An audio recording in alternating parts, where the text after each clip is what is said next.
Hindi ko alam kung paano pero kinalakihan ko na yung paniniwalang kung ano ang ginawa mo sa unang araw ng taon ay ayun na halos ang magiging buong taon mo. Happy New Year! Ganda na araw. Ang lamig!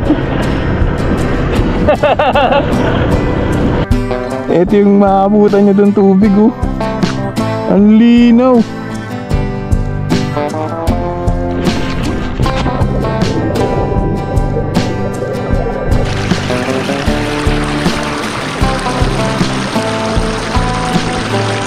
Para sa unang gala natin sa taong 2024.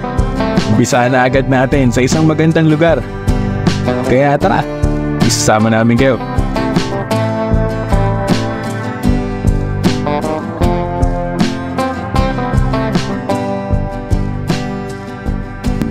What's up sa inyo mga tropa gala? It's me again and we are back for another video.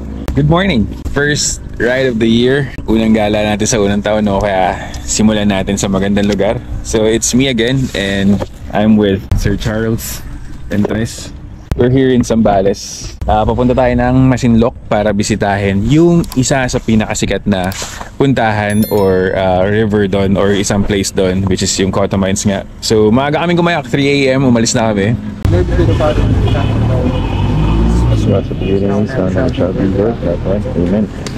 On time naman kami and right now it's 6:40.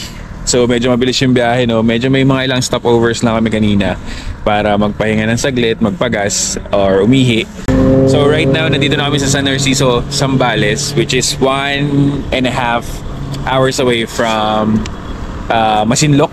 So lalagpas tayo ng Iba para mabisita yung Cotto Mines. So first stop, bababa kami ng tourism office ng Masinloc para kumuha ng permit kasi kailangan ng permit doon. And baka doon na kami mag-almusal bago pumasok ng Masinloc or ng Cotto Mines. So tara, samahan nyo kami this day.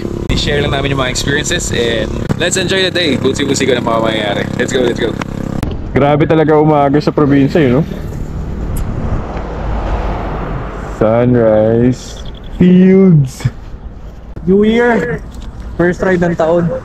First ride ng taon. Sobrang solid ka agad. Kaya dapat sisimulan mo sa maganda.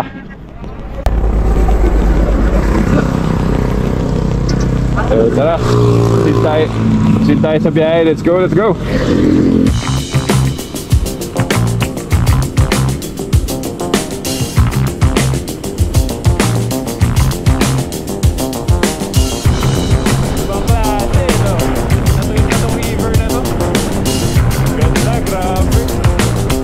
Mga tropa, San Felipe na tayo. One of the best beach dito sa Zambales, San Diolio, sa loob ng San Felipe.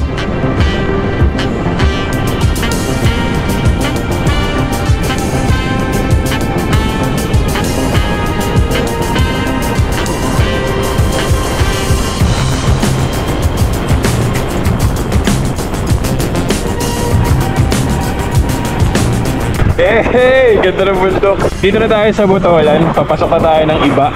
Grabe yung bundok dito. Pinaalala niyo yung pinuntahan nating Santa Barbara, yung may majestic view ng mountains. Parang ganito yun, no? Nakangin. Grabe, nilipad kami. Papasok na tayo ng Iba, Zambales. Then after nun, dadaan tayo ng Palawig. Then Masinloc na. Ang unang pupuntahan natin is yung tourism office para kumuha ng permit. Papasok ng Cotto Mines. So hindi ko alam kung rinig ako, medyo malakas yung hangin eh. So tara, let's go, let's go! Puno dito. Iba! Iba! Iba! Iba! Hey! Dalawang bahay na lang. Woo!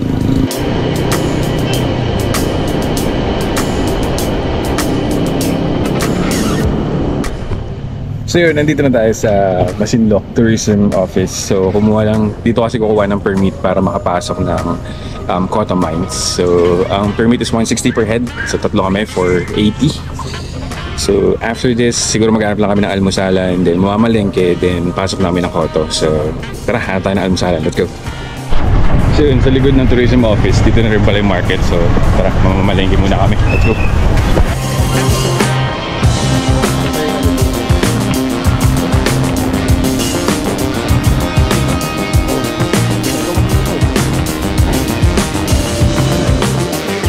Yun mga tropa, nakapamayin na kami. Bumili ng konti, no? So kaya maghanap kami ng kakainan dito for breakfast. Baka bumili na lang kami ng lunch, paunin na lang sa Cotto Mines na lang kainin. Pahanap tayo almusalan.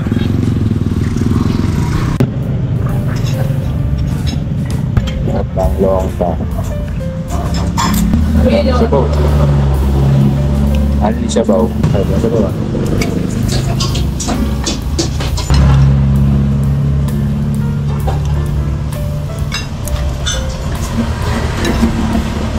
So yun, galing na kami sa nakabili na kami ng ibang kulang pa. So andahan pa Masinloc dito kala Ate Juvie store.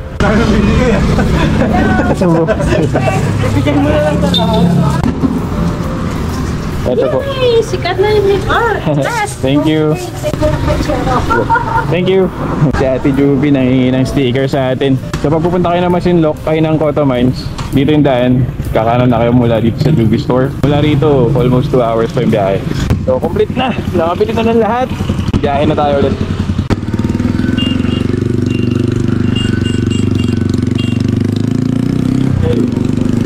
Yun, pagpasok mga tropa, ito yung unang checkpoint. Alam ko mayroong 3 checkpoint dito. So mula dun kala Ate Juvie store, dito na yung unang checkpoint. Maya maya mag-start na yung rough road. Papalaban na naman yung motor natin. The big snow. Check lang yung papeles natin sa checkpoint. Unang checkpoint, everyone. Hindi pala kalayuan dun sa checkpoint. Medyo eto na. Pag-start na yung rough road. Here is where the adventure begins.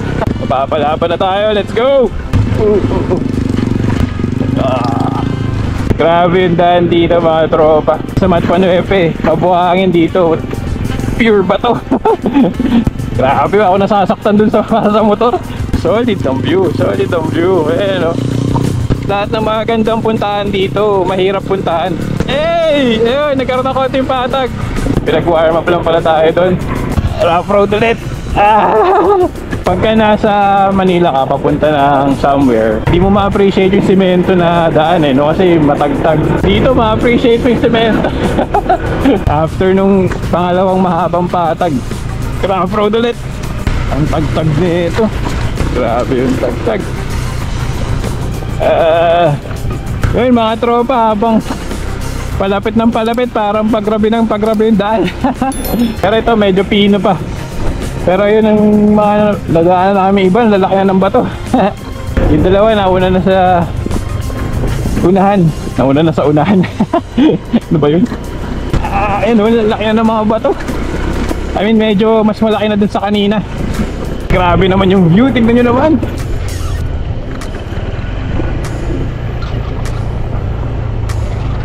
Oh, grabe yung view ng mountains. You know, sabi nga ng mga hiker the best view comes after the hardest climb. Pero ito iba, motor version. The best view comes after the hardest ride. Yun. Buti na lang talaga hindi umuulan, kundi mas mahirap. Bakbak na bakbak ang inabot.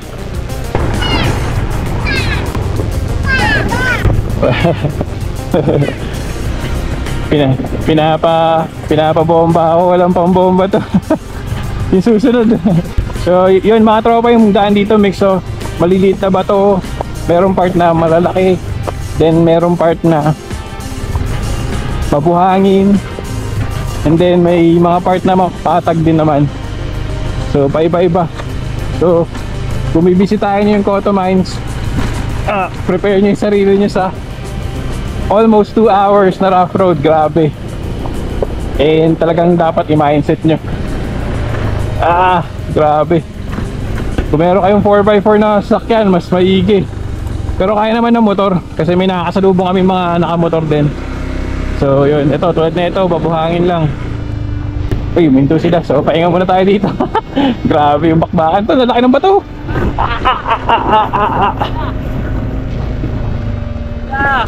Uy, grabe Gatorade! Yung Gatorade! Teka lang. Grabe mga tropa, tignan nyo. Ito yung maabutan nyo doon tubig oh. Ang linaw. Berdeng-berde oh.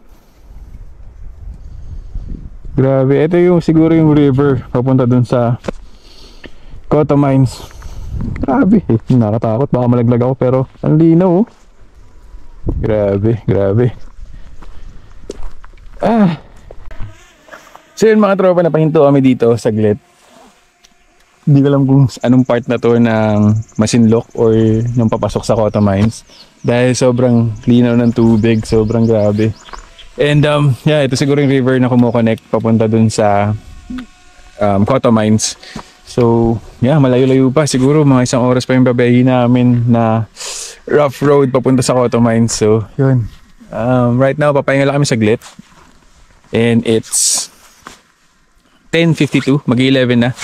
Siguro darating kami doon mga 12, past 12. So pagdating, setup lang, then pahinga, then ligo. But yeah, we'll see kung ano mangyari. Let's go, let's go. Grabe tong adventure na to. Happy New Year.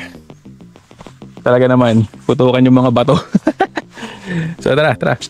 Balik na, bakbakan ulit. Ay, grabe.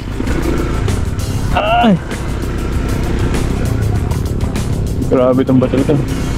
Kahit sana ganito lang, yung pinong buhangin, tas maliliit na bato. Grabe, lalaki ng bato. Sobrang bakbak talaga. Ang alog. Grabe.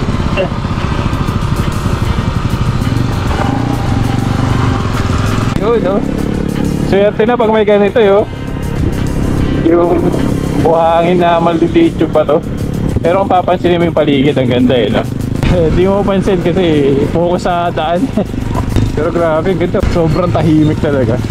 Ibon lang maririnig po eh. Susubukan ng daan na ito ang tatag mo sa Lubacan. Kaya sa haba nga ng rough road na ito ay may paila-ilang pagtigil kami para magpahinga ng saglit. Sa araw na ito, word of the day ang salitang grabe. Grabe, grabe, grabe, grabe, grabe, grabe, grabe, grabe, grabe, grabe, grabe, grabe, grabe, grabe, grabe, grabe, grabe, grabe. Ayun mga tropa, medyo malapit-lapit na tayo, no? 34 minutes, 7.4 kilometers na lang away. And pagdating dito sa pinaka loob-loob pa, eto na yung madadaanan nyo. Grabe, mas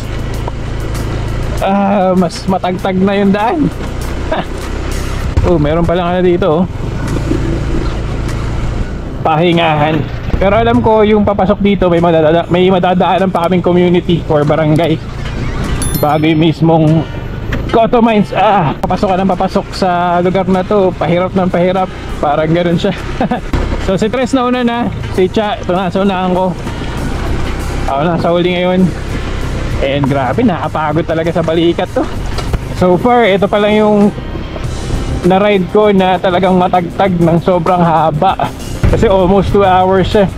Iba talaga yung pagkababato.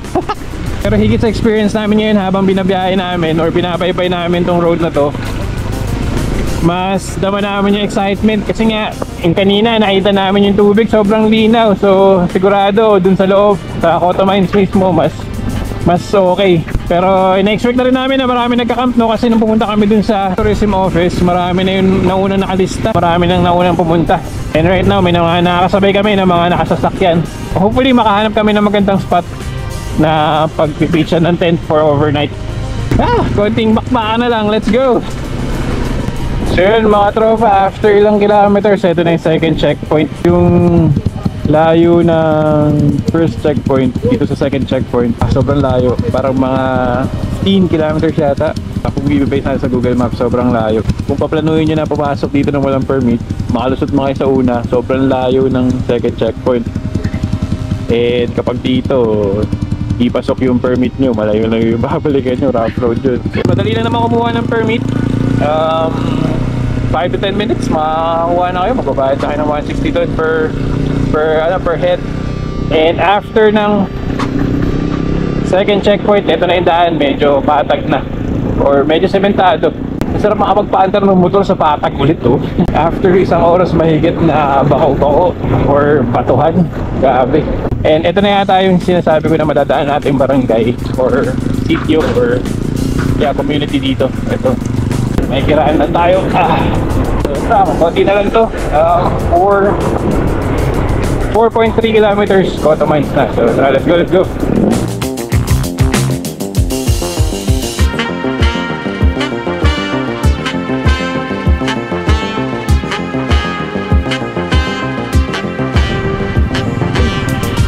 Ngayon mga tropa, tulad nga lang sinabi ko, hindi kalayuan doon sa checkpoint number 2. Ito na yung checkpoint number 3. After lang siya ng bridge. Sabi ko kuya, doon, kaya pinana natin, medyo maganda ka. Ano, pangit.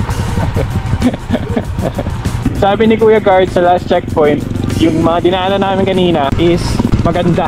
Kasi pagdating doon sa last checkpoint, tulad nga nito, aray ko. Pangit na dito daw talaga yung challenge kami, especially yung motor. Umpisa pa lang parang ang kalog na eh. 2.4 kilometers nasa Cotto Mines na tayo. Hindi na lang, nandun na tayo. Let's go. Kung hindi ako nagkakamali, this mine was open way back 1930s. Back then, tinuturing ito na biggest chromite deposit in the world. At ang chromite ay isa sa mga sangkap sa paggawa ng iron o bakal. Matagal lang natigil ang pagmimina. At ngayon, isa na nga ang Cotto Mines sa tourist attraction dito sa Zambales.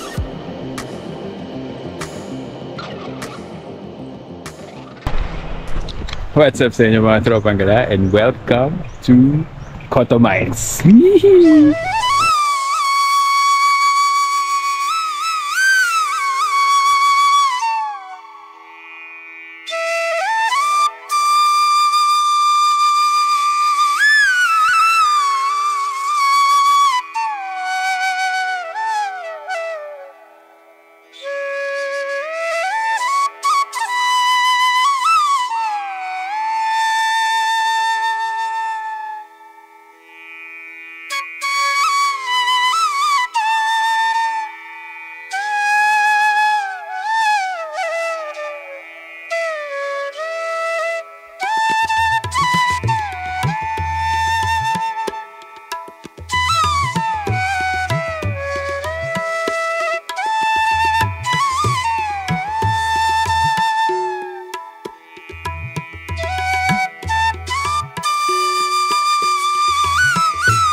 So yun, nakapag-setup namin ng tent. Ito, tent ko ni Tres. Dito na kami ni Cha, si Tres solo doon. Nandun yung mga motor sa kabila, and we are facing the river. So sobrang solid dito sa Cotto Mines. Yan, dude. Pag gising mo sa umaga pa, ito agad bubungad sa'yo. Grabe yung view. Yung papunta medyo mahirap. The more na papasok ka dun sa place, or dito sa loob ng Cotto Mines, hirap ng pahirap, parang by level siya, no? Oo. By level siya. Palaki ng palaki yung mga bato. Yung last checkpoint, yung pababa dun. Totoo yung sinabi ni Kuya, no? Nasabi kasi ni Kuya, challenging. Kaya pala naging challenging kasi pababa siya. And sobrang lalaki ng bato. And yeah, kaya medyo mahirap. Anyway, chill lang kami dito ngayon. Magpe-prepare na ng food. yeah, mag-aayos-ayos lang, then magbibihis. At the moment, medyo may mga tao, nandun sila. Yung may mga bahay na dilaw doon. Sa tawid na itong river, meron din mga nakatent. So ito, nakakuha kami ng magandang spot. As in, parang solo lang namin, parang walang ibang tao. Walang ibang tao, solo lang. Ayan, yan lang kami. Dalawang tent lang din yung mga motorcycle. And pwede kami maligo dito banda. Malalim daw. May mga nauna dito, dito sila nakapwesto. Sila ate, ate, sorry, hindi ko natanong yung mga pangalan nyo, but galing sila ng Candelaria, galing dito sila kagabi. Pinahiram kami ng mga karton na pinansapi namin dito and stuff. Ang dami nilang binibigay, sobrang babait.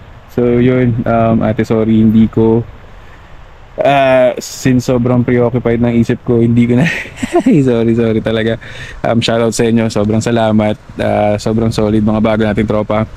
And yeah, hopefully makita natin sila ulit, no, pagbalik natin dito. But yeah, right now mag-chill lang kami and we'll see kung ano pa mangyayari. Let's go. Adobo Master. Ang title ng vlog mo, ang luto ni Sir Charles. Adobo Master. Uy, nilagyan na ng sabaw. Sabaw ng ilog.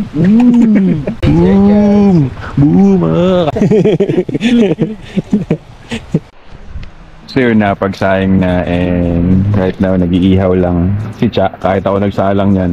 Nag-prepare na yung dalawa ng food. Right now medyo padilim na, ano oras ba? 5:38. May mga kasama na rin kami dito sa gilid, sa kabila mga riders. Pero so far so good, tahimik naman. As of now, kami lang nag-iingay actually. Pero di naman sobrang ingay, nagpapatugtog lang, sound trip. Prepare lang namin itong dinner, then kakain, then yeah, we'll be one with nature. You know, yun naman talaga yung pinunta natin dito to relieve from stress and whatever city is throwing us. So yeah, samahan nyo kami sa araw na ito. Let's go. So yun, kain na. Hey, napakaangas. Camping check. Joke lang. So yun, tara, kain na. Let's go.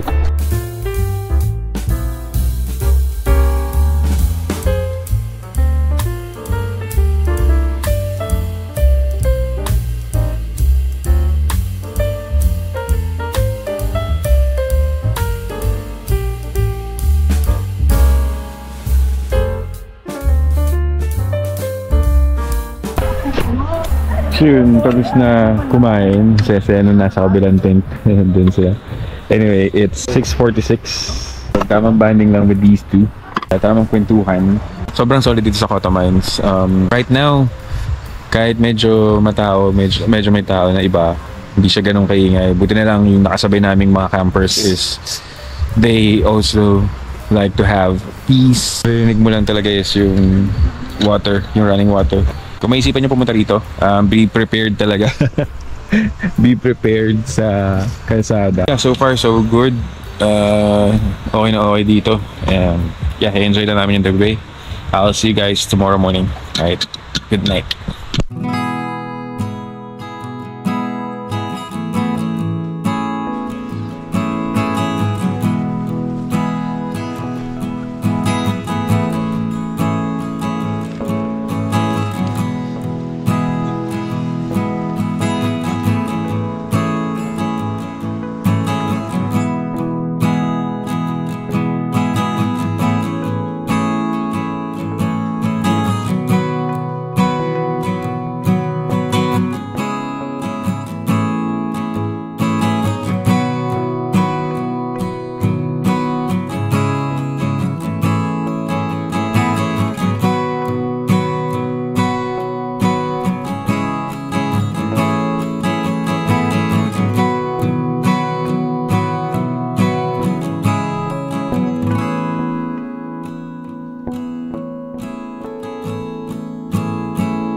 Good morning mga tropang gala. So right now, kakatapos na namin magkape. And right now, maligo tayo ngayong umaga. So, tara, let's go, let's go.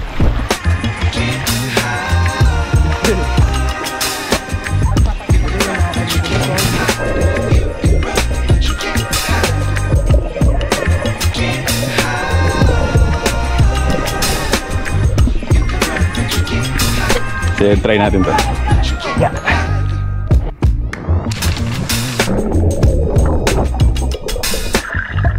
Mami.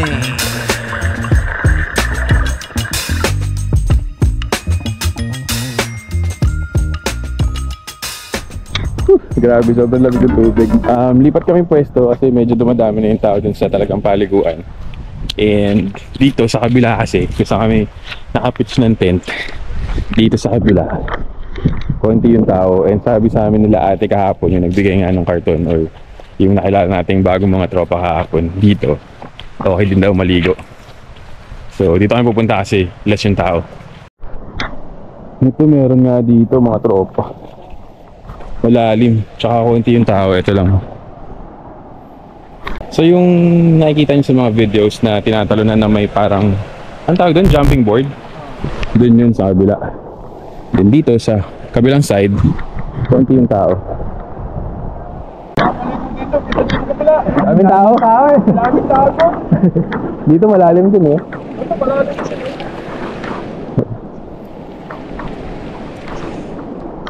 Walang diving board. Ay, okay lang yan.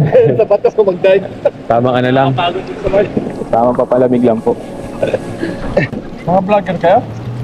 Anong mga channel nyo? Nagsisimula pa lang po. Ito po isa, si Tres. Yan, isa pala na dyan. Tres, sa Geraldo Lacuachero po. Ah, Lacochero. Apo. Kayo po ba yung nandito yun? Sa tabi namin? Saan po kayo umuwi? Ay, Sa galing? Diyan sa Masinloc, sa bayan lang. Ah, dito. Oh. Sa isang kayo galing. Manila pa po. Ngayon, nagmotor? Motor. Tondo po, galing kami Tondo. Nagmotor. Weekend po kasi, tama ka na lang. Pagtapos ng trabaho. Saan kayo niya? Bayan. Opo, MacArthur Highway.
So yun, nakapag-bihis na, nakapagbanlaw na, and prepare na kami, pababa na kami ng bayan ng Masinloc.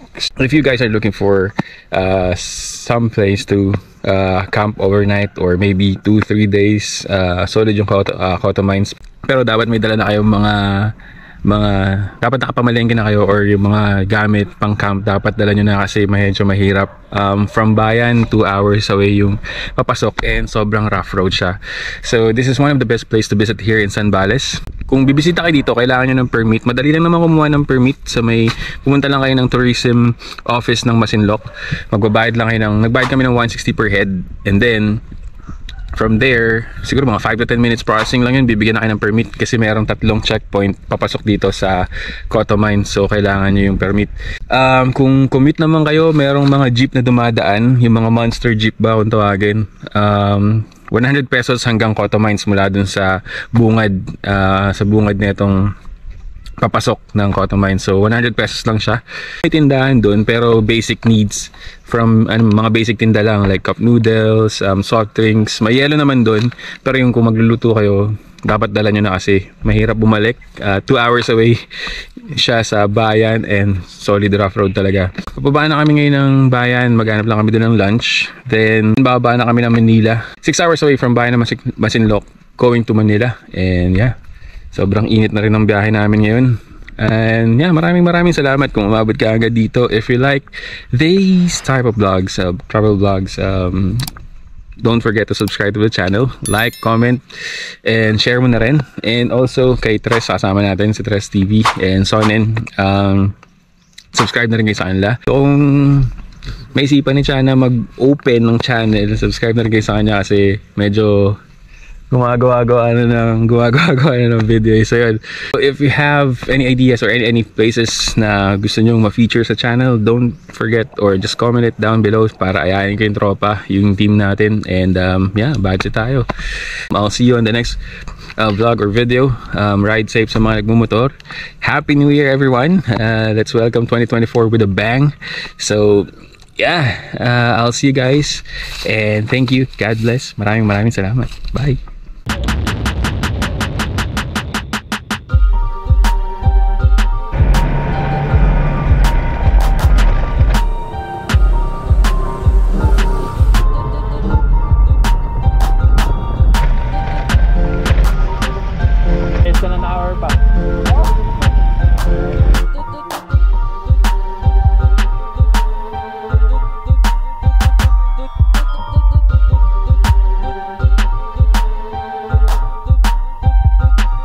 Kapatag din. Woo! Lunch. Ang ano natin,